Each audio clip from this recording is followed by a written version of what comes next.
Bonjour, bienvenue sur notre chaîne YouTube. Aujourd'hui, nous allons parler de l'Indochine.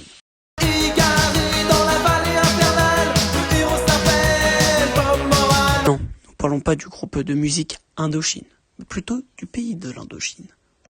Aujourd'hui, nous allons nous concentrer sur la décolonisation de l'Indochine.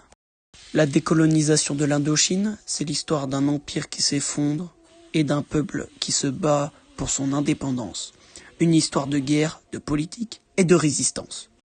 Au départ, l'Indochine, c'est un ensemble de territoires en Asie du Sud-Est contrôlés par la France depuis la fin du XIXe siècle.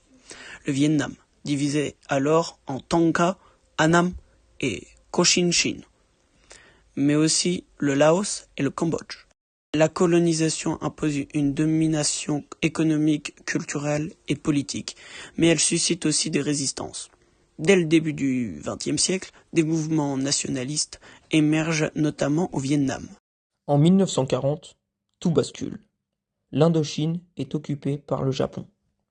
Mais l'administration française reste en place, sous la tutelle des forces japonaises.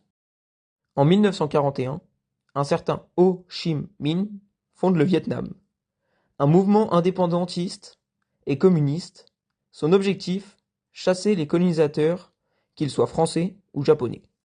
Et, en 1945, avec la défaite du Japon, le Vietnam saisit l'occasion. Il proclame l'indépendance du Vietnam, à Hanoi. Mais la France ne compte pas abandonner si facilement son empire. Les tensions montent, puis explosent.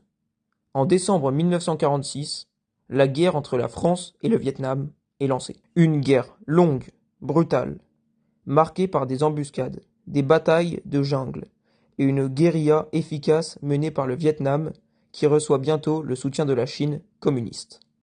France, de son côté, reçoit l'aide des États-Unis. Dans le cadre de la guerre froide, mais malgré cet appui, elle subit une défaite décisive en 1954 à la bataille de Dien Bien Phu. Suite à cette défaite, des négociations s'ouvrent à Genève. Le verdict tombe. La France se retire. Le Vietnam est coupé en deux au niveau du 17e parallèle. Le nord passe sous le contrôle du Vietnam, le sud reste anticommuniste soutenu par les États-Unis. Pour finir, la décolonisation de l'Indochine a coûté cher. Des centaines de milliers de morts et une région profondément marquée par la guerre. Pour la France, c'est la fin d'un empire. Pour le Vietnam, ce n'est qu'un début, car très vite, un autre conflit se profile. La guerre du Vietnam. Merci d'avoir écouté la vidéo, j'espère que vous avez appris ce que c'était la décolonisation de l'Indochine.